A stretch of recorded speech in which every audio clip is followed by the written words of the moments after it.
Welcome back to Steeped in Cinema, the podcast where we pair thought-provoking films with equally thought-provoking teas. I am your host, Brett Voyna, and I am joined once again by my lovely wife, Megan.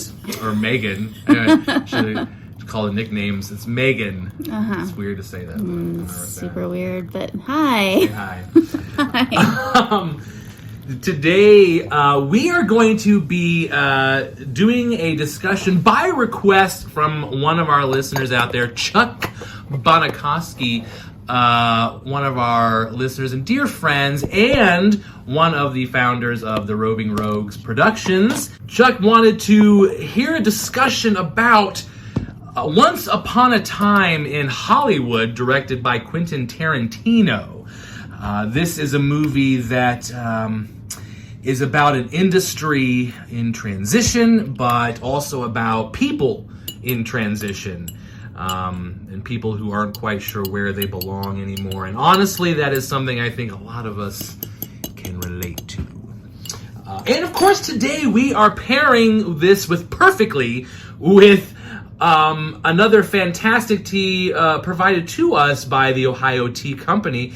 This is the Almond Pear Chai from Ohio Tea Company.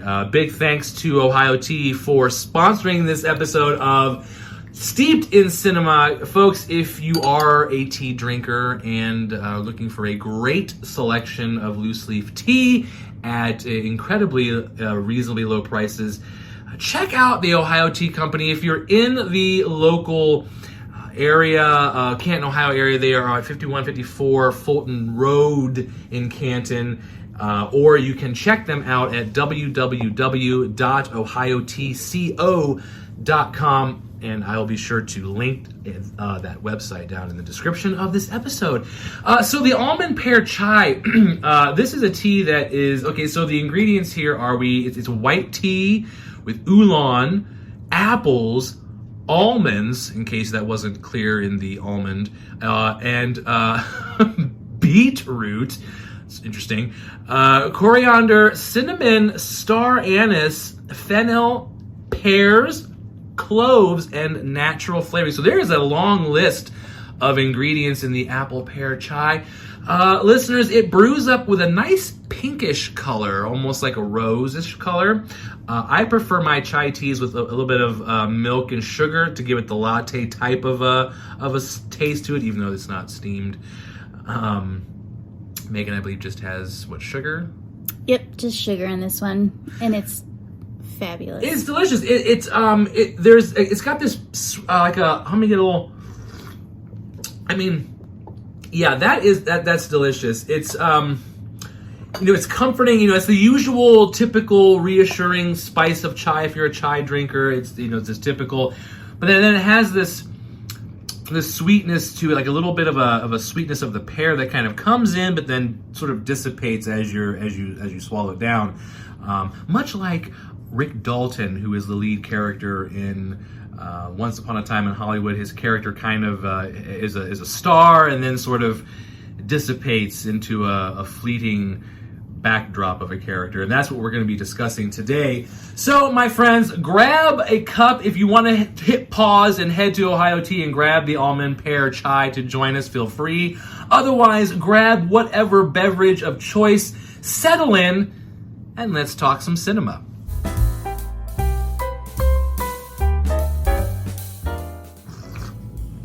Oh, boy, that is really good. Okay, so my friends, let's talk, first of all, segment one here. What we want to really talk about is this movie is... there's so much that you can talk about with this film, and to kind of shorten it down to a 30-minute episode was really difficult. So I do want to focus primarily on... I want to spend the most amount of time on the acting side of this movie, because this is a film that is, I think, an actor's movie. It is a character study.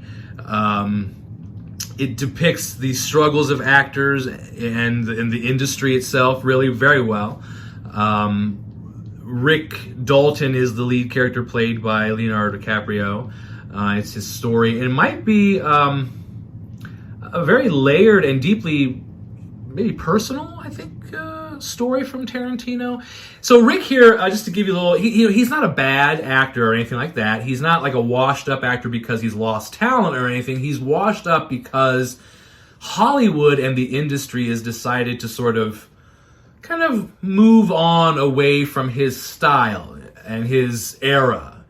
And that is what makes him, I think, fascinating, is that he's not just a guy trying to do a comeback and become a celebrity again. He's trying to figure out, do I still matter? Am I still a relevant artist in my field? And I think that as an actor myself, and Megan as an actor yourself, that's a question that, you do wrestle with a lot, is especially as you continue to age, is what I do and is what I'm doing still relative, still important? And if I can say, despite what your opinions are or whatever of Leonardo DiCaprio, this is an absolutely masterful performance by this actor. He embodies this, and I really want to speak specifically to one scene in particular for the moment, if we could, is that meltdown scene that he has in the trailer. That I have heard that this is actually an improvised scene by Leo DiCaprio.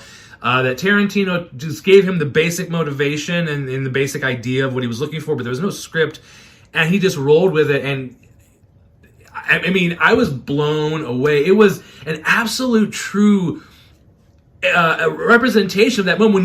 When you're in those moments as an actor and you're trying to keep up with your cast and you're trying to keep up with your team and you're wanting to show your skills and show people what you're made of, and you blow it, kind of forget a line, drop a moment, it can really eat away at you psychologically. I mean, what was your experience with that, or what was your thought on that scene? It was a powerful scene. Yeah, that was actually one of my favorite scenes as well, because as Brett said, I've had many moments like that myself. Maybe not quite as throwing things and breaking right. glasses and things, but I've definitely had moments where I'm kind of beating myself up because, why can't I get this scene in my head? Why can't I, remember this line? Why can't, and you just start to kind of come down on yourself because it's important to you, no matter what it is that you're doing, for whatever reason that you're doing it, it's important to you. And so when you start to kind of feel yourself slip a little bit, or, you just can't figure out a reason why it's happening, you kind of just lose yourself a little bit, and you're like, okay, you gotta like talk yourself back up to, no, I can do this. So that was, that scene kind of spoke to both of us quite a bit. It did. Acting is one of the oddest, I think, mediums of creative expression in the industry, because it's one of the only ones where you are very restricted in your ability to showcase your creativity. Painters, you can paint. You can, as long as you've got canvases and ink and brushes, you can paint. Writers, I mean, I've done some writing. As long as we've got something to write, and that's it. That's all you really need. But actors, we need an audience. We need that people to hear the story that we're trying to tell, because we're telling it with our bodies and our emotions. And when you flub that pivotal moment, especially again when you're trying to keep in the energy of your fellow castmates, and you're trying to show and to keep with that run, a little slip up can really because you don't get many opportunities. Right. And this is one opportunity that's like, damn it. Screwed it up.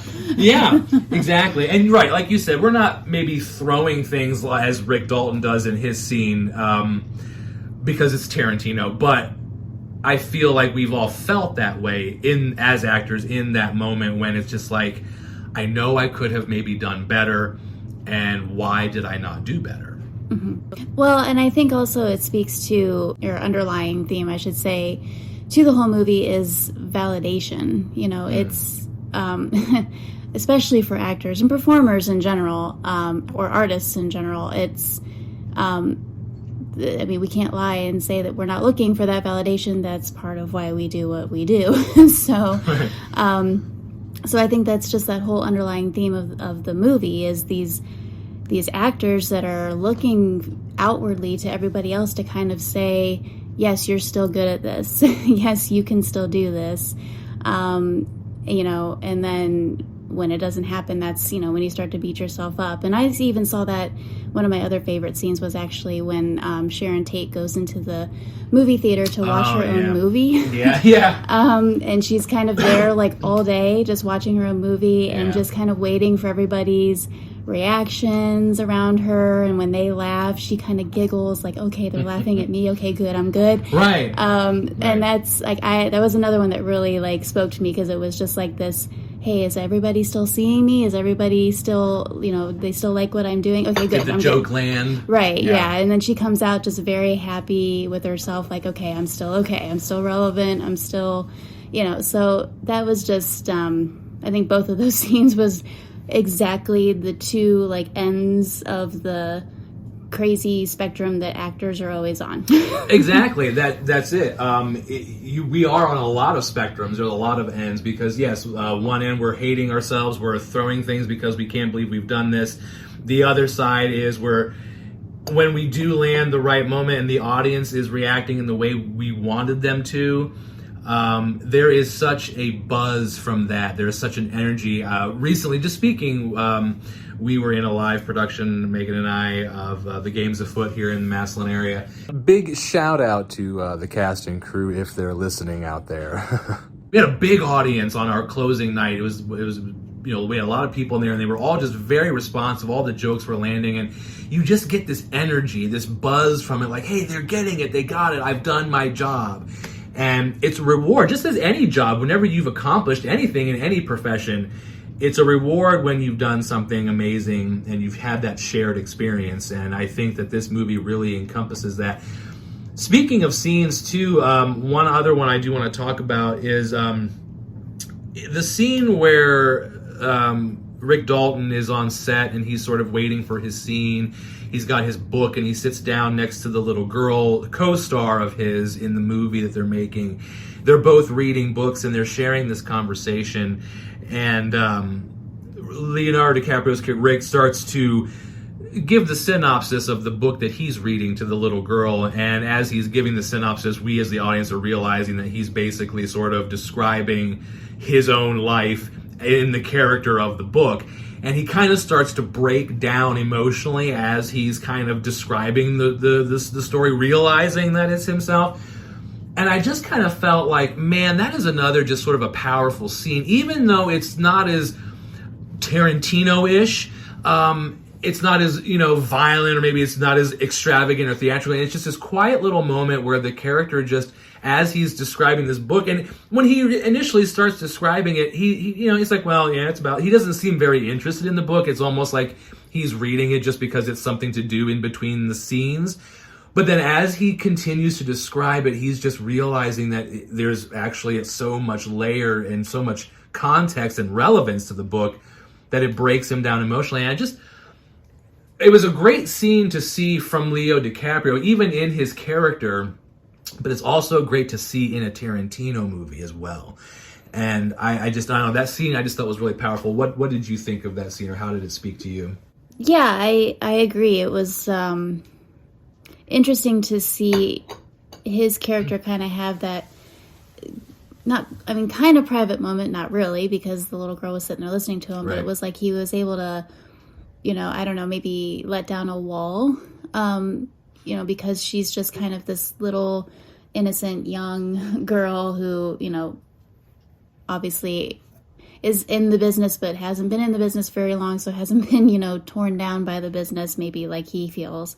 So he kind of lets that wall come down and kind of lets himself be a little bit vulnerable at that point that you don't really see from him, at least outwardly, throughout the rest of the movie.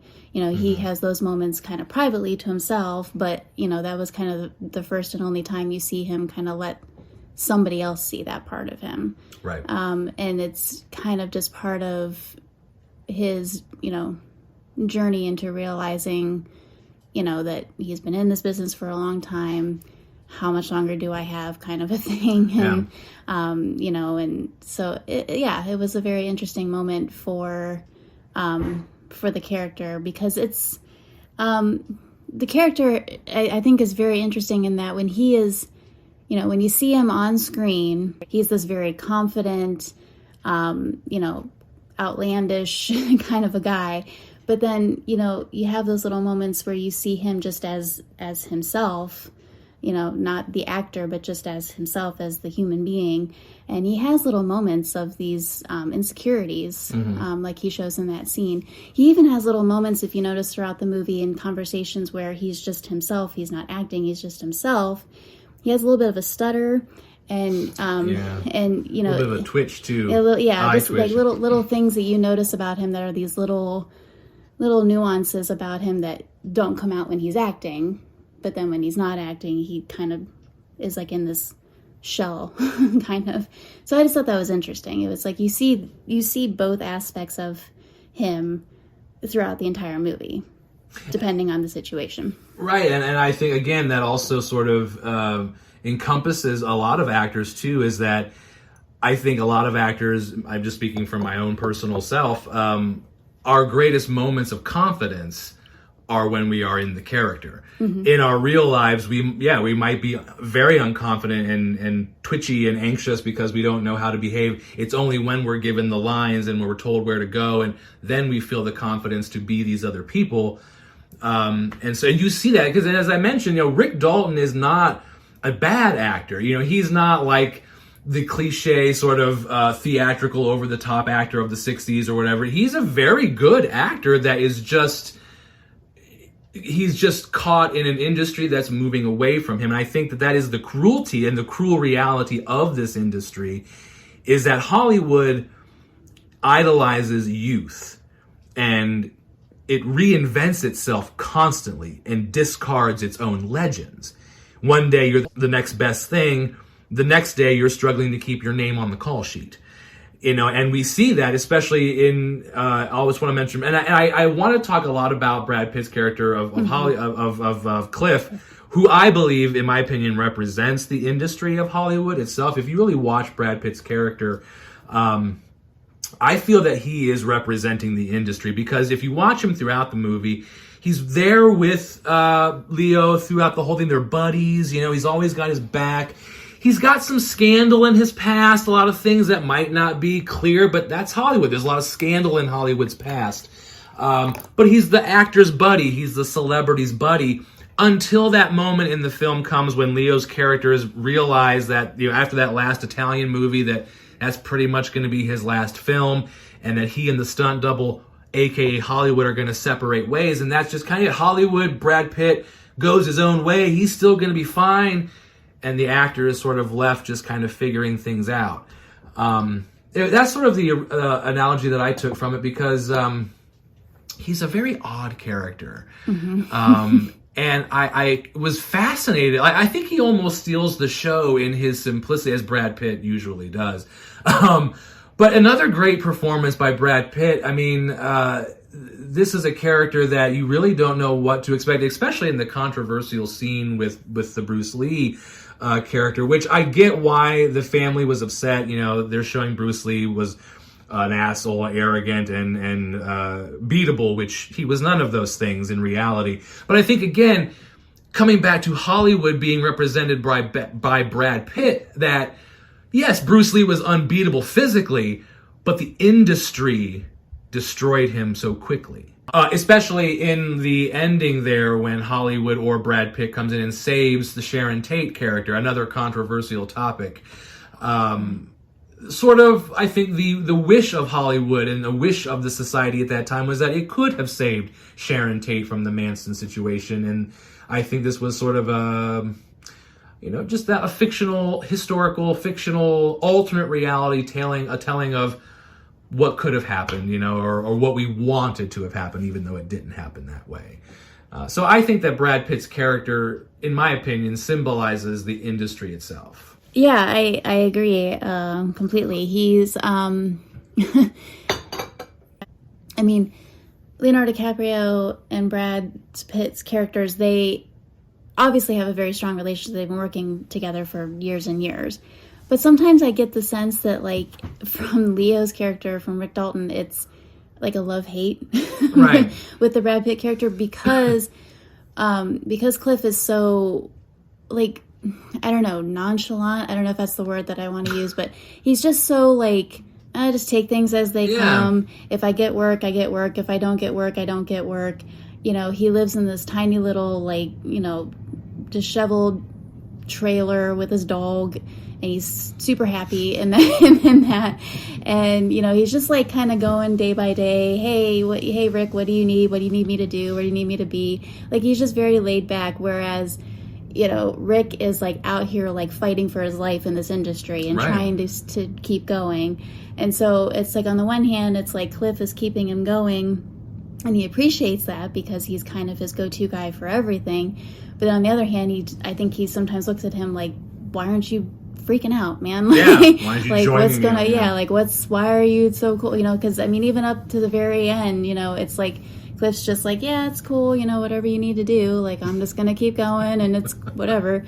And so, and again, like Brett said, I think that's also indicative of the industry. The industry is going to keep going and going and going regardless. And it's going to be fine. And it's going to be fine. And it's the ones that can keep up with it are going to keep up with it. And the ones that it eats alive, it's going to eat alive.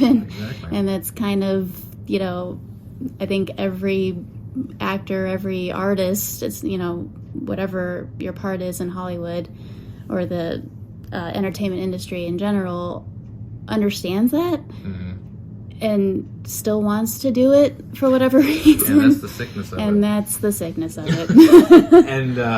And that is what actually makes the Almond Pear Chai a fitting tea choice for this discussion, because it's warm, it's comforting, it's familiar, much like Rick in his prime. It's confident, commanding, the top of his game, and there's a subtle sweetness of pear.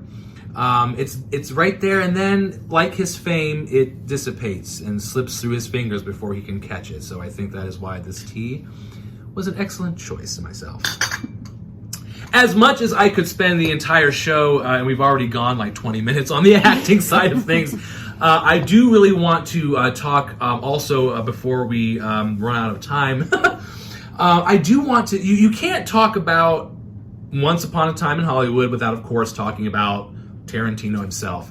As much as the acting, and as much as there are so many topics of discussion on this particular film, and I will be doing a film review essay on the Substack account, so if you want to hear more, read the review, because we're only going to be able to talk about so much here. But I do want to talk about Tarantino, because you have to. This man is practically a genre unto himself at this point in his life. But the question we have here is this film a sign that Tarantino is maturing as a filmmaker? Because we all know, you know, Tarantino's stuff, for those of you who are fans, for his, you know, over-the-top violence. We've got the witty, sharp dialogue, the unapologetic love for obscura cinema history that's tackled in every single film, the historical fiction that he rewrites. But this movie feels completely different than a typical Tarantino. In fact, Megan is not a huge Tarantino fan, however, found herself enjoying this film. It is not the revenge-fueled bloodbath like Kill Bill or Django Unchained. It has sentiment, it has heart, it has emotion, it has... And there were so many times we were watching, like, okay, this is the part where it's going to get crazy and weird and twisted. Oh, this is the part, okay, here, we're at the Manson compound. It's definitely over there. And it just remained this sort of sweet movie. I don't know. I mean, I don't know. What do you tell us? Speak to us. Speak to me! Yeah, I was not even thinking I would watch this movie, to be honest. I am not a Tarantino fan. I know, come at me. Everybody does. But I mean, I've seen a handful of Tarantinos, and that was enough. A handful of Tarantini. Multiple Tarantinos. Yes. And you know, I have family members that are like mega Tarantino fans, and every time we get on the subject, they're like, "Well, have you seen this?" No. Have you seen this? No. I've seen like Pulp Fiction and like part of Kill Bill before I was like, I'm out. The Pulp Fiction's great. So I mean, it's fine, but I've seen it once, and that was enough. I'm just not. Oh my gosh, she's not going to do so well in our trivia today, then, folks. I knew I'm not going to. But point is, going into this movie, I was like, yeah, I'll watch it, but 2 hours and 40 minutes of Tarantino is a lot for my brain. No. But I actually thoroughly enjoyed this movie because it wasn't the typical Tarantino. I mean, it has moments. Yeah. And it gets there. It was like, it's like Tarantino he's sizzling instead of boiling. Right. So you still get Tarantino. You still know you're watching a Tarantino movie. Right. But it's just not like splatter in your face, and it's nice. Exactly. It was just a calm-esque movie. Yeah, it's not completely calm, but not calm. It has definite scenes where you're like, oh, okay. But I don't know. I really enjoyed it. And when it was over, I was like, okay, that was cool. And the more I thought about it the following day, after, just kind of going through it in my brain, I was like, it actually was a really great film. And I think part of that is because it wasn't quite on the extreme level that he normally is. So I appreciated that. Part of it was, the theme of the movie being, an actor's life and, kind of what they go through throughout the course of their career. And so I appreciate that. So there was just a lot of factors, not to mention the fact that it was a freaking great cast. Oh my gosh, the cast was incredible. I mean, everybody, every single performance and every single person was amazing. Yeah. I mean, it was just like one person after the other. Every person that came on screen, you're like, oh, it's that person. Right. It was just an all-around good movie. Like, it's one that I would definitely watch again. And I've never said that about a Tarantino film. So that was just kind of my, it was like, I finally found one that I like, and now my family can get off my back. Yeah, exactly. Like I said, the usual Tarantino energy is still there. Like I said, you're watching a Tarantino film, but instead of it bursting out in manic gunfire and gallons of fake blood, he slowed things down, and he allowed himself, I think, to tell a personal story. I think there's a lot of personal storytelling going on here, and I think just like the moment of Rick Dalton reading the book and kind of realizing and letting himself sort of break in front of this complete stranger, I think this was Tarantino's break. He was just sort of breaking a little bit in front of his audience, the people that have watched him throughout his whole career, and this was just sort of like a love letter to that, just like, hey, this is a story about how I'm feeling maybe right now, or how I feel people feel in the industry. Because he's always said that, his 10th film, after 10 films, he's going to retire and all that, he's out of the game. So, is Once Upon a Time in Hollywood that cinema paradiso moment for him? Is he looking back at this industry that shaped him with the same mix of love and melancholy that Rick Dalton feels for his career? I think he sees himself in Rick. I think an aging... we all know Tarantino's more of the director than an actor, but an aging artist wondering if his past is his prime. And honestly, it's fascinating because, if Tarantino is questioning his own legacy, where does that leave the rest of us? Thanks, that's super depressing. I just felt like this was a really... a sweet movie for Tarantino to make, and I know that there were people were giving him, Sharon Tate didn't survive and all this and all that, but he's not the first person to do historical fiction. He's not the first person to do an alternate reality. Crying out loud, Abraham Lincoln Vampire Hunter. I can't say for 100% certainty, but I'm pretty sure that Abraham Lincoln was not hunting vampires. I don't know. But I'm just saying, we could have a fictional what-if scenario where Sharon Tate lives, and it was nice, and I think that that's what he was trying to do, was just be like, hey, wouldn't it have been great if somehow it could have gone down differently?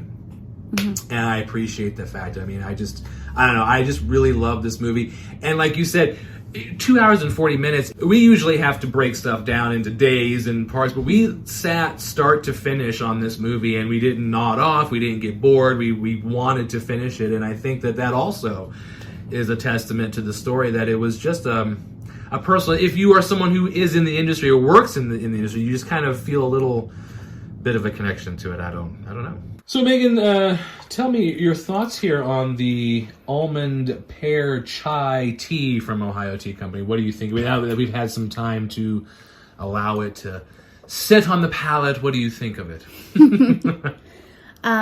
This is a very, very good one that I would definitely go back and drink, go back and get more. There's a cinnamon and clove aspect to it that I super enjoy.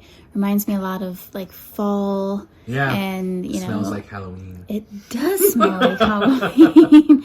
It's just an interesting collection of flavors that's, it's not overly sweet.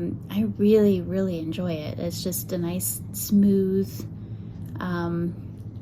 pleasant drink. It is very good. I enjoy chai with milk in it, but I've actually had a couple here without it, a couple of cups of it without the milk in it. It's really good. We are going to move on now to a quick round of Steeped in Cinema trivia. Of course, we've been talking about Once Upon a Time in Hollywood and Quentin Tarantino. So our trivia today is going to focus on Once Upon a Time in Hollywood as well as the films of Quentin Tarantino. Megan, are you going to be our representative player of the audience today? Yeah, I suppose, but again, I don't know a whole lot about Tarantino, so that's okay. Trivia is not about knowing everything, it's also about learning. So play along, just have some fun. All right, question number 1, friends.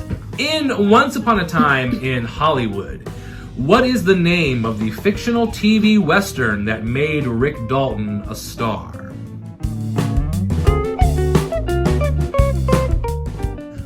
Question number 2. Cliff Booth, played by Brad Pitt, drives Rick Dalton around in the fancy Coupe de Ville.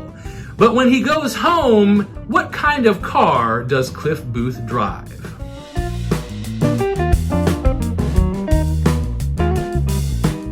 Question number 3. In Pulp Fiction, what's the famous item inside the mysterious briefcase?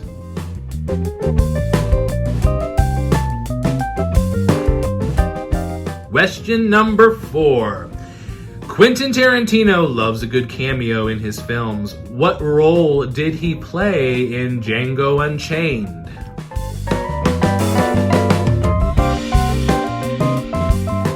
And finally, question number 5. The Manson family plays a key role in Once Upon a Time in Hollywood. What was the name of the Manson ranch that they lived on? And no, it's not the Manson Ranch.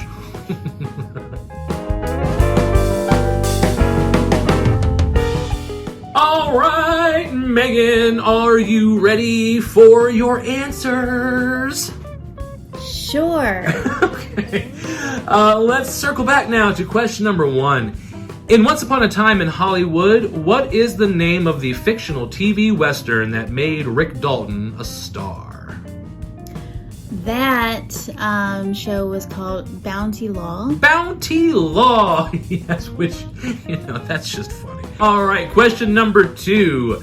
Cliff Booth, played by Brad Pitt, drives Rick Dalton around in the fancy Coupe de Ville, but what kind of car does he drive home in? I don't know. Did they mention it? They didn't actually mention it, but if you're a car person, you would have just known what kind of car it is based on the make and model. It's a Volkswagen Carmen Ghia. It's a shaded blue Volkswagen Carmen Ghia. Question number 3. In Pulp Fiction, what's the famous item inside the mysterious briefcase? Couldn't tell you. Neither can anybody, Megan, because it's a trick question. They never actually explicitly reveal what is located inside the mysterious briefcase. However, there are endless fan theories. Question number 4. Quentin Tarantino loves a good cameo in his own films. What role did he play in Django Unchained?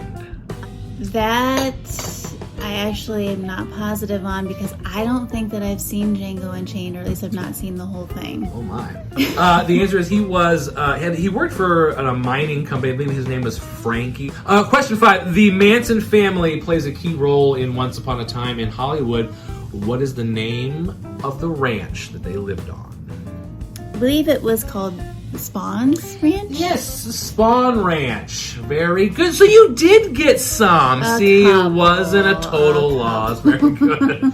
I do want to mention, just briefly, if we could, maybe for like just 5 minutes, I do like to talk a little bit about what films say about us or reflect about us, since this podcast is based on my Real Reflections Substack review account.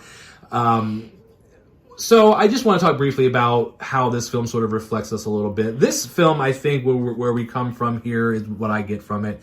Definitely is about us people, the way we look at the past, the way we mythologize it, the way we convince ourselves that things maybe were better back then. And nostalgia is what I'm getting at here. Nostalgia is a very tricky thing. It lies to us, I think.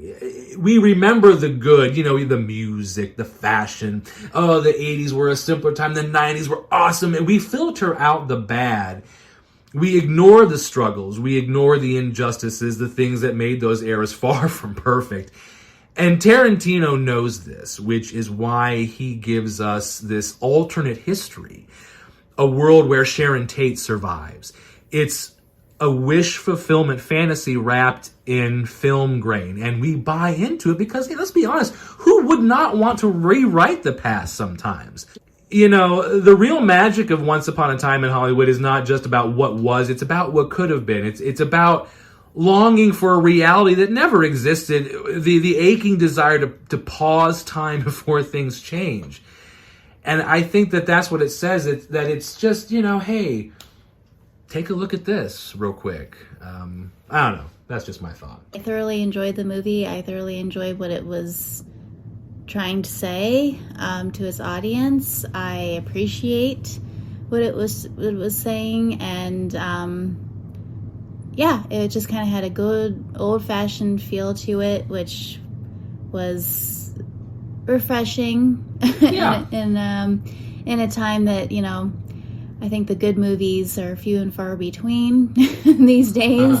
And so I think this was just one that was like, that was a decent film that just kind of captured the essence of the entertainment industry and life as an actor and things that were and could have been. And it's just interesting. It just sparks a lot of conversation, and I enjoyed it. A breath of fresh air. Yes. And thank you to Chuck Bonikowski from Roving Rogues Productions for suggesting Once Upon a Time in Hollywood for us as our film discussion today.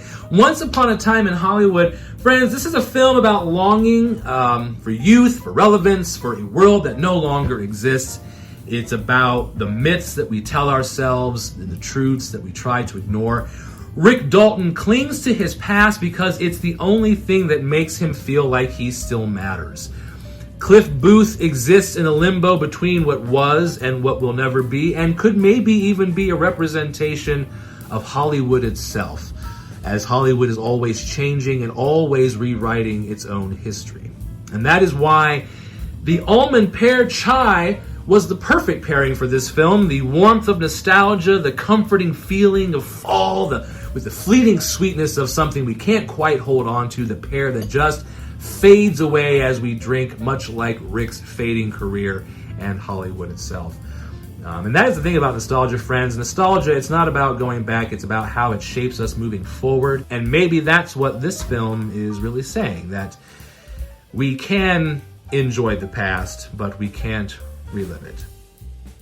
Friends, if you enjoyed this episode, please don't forget to subscribe, leave a review, and follow the podcast wherever you listen to podcasts. Do you have a movie or a tea suggestion for a future episode of Steeped in Cinema? Drop us a comment on social media in either our Facebook group or on Instagram, and I will leave links to those accounts down in the description as well, so make sure that you check them out and follow us there. And of course, a huge thank you to Ohio Tea Company for providing us with the Almond Pear Chai tea. Please visit them in Canton at 5154 Fulton Road, or check them out online at www.ohiotco.com. Please join us next time on our upcoming episodes of Steeped in Cinema. Until then, my friends, keep steeping your mind in great cinema. Cheers.